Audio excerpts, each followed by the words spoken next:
போகிறேன் அப்படின்னா collections dot ஃப்ரீக்வன்சியோட usage தெரிஞ்சுக்கிறதுக்காக ஸோ இந்த ஃப்ரீக்வன்சி மெத்தடில் வந்து நம்ம எந்த லிஸ்ட்டில் வந்து நம்ம செக் பண்ணோமோ அந்த லிஸ்ட்டு அப்புறம் அந்த எலிமெண்ட் இது ரெண்டு தான் ஆர்குமெண்ட்டாக பாஸ் பண்ணணும்.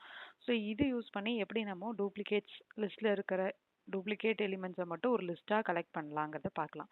ஸோ அப்போ லிஸ்ட் டாட் ஸ்ட்ரீம் ஓகே நான் என்ன பண்ண போகிறேன்னா ஃபில்டர் பண்ண போகிறேன். என்ன ஃபில்டர் பண்ண போகிறேன் அப்படின்னா for each element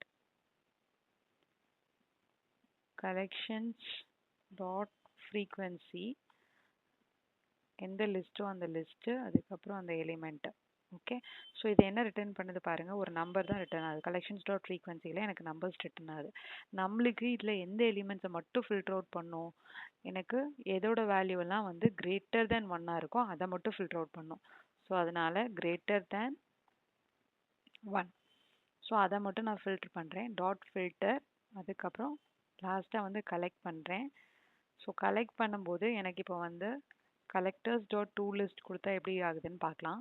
collectors dot to list okay so கலெக்டுங்கிறது டெர்மினல் ஆப்ரேஷன். ஸோ அதை யூஸ் பண்ணி நம்ம வந்து கலெக்ட் பண்ணுறோம். ஸோ இதை வந்து நான் சிஸ்டம் டாட் அவுட் டாட் printlnல ஃபுல்லாக பிரிண்ட் பண்ணுறேன். ஸோ தட் எனக்கு லிஸ்ட்டில் இருக்கிற வேல்யூஸ் என்னென்னு பார்க்க முடியும். ஸோ அதனால நம்ம பிரிண்ட் பண்ணுறோம். ஜஸ்ட் நான் வந்து இந்த ப்ரீவியஸில் இருக்க println கமெண்ட் பண்ணிடுறேன்.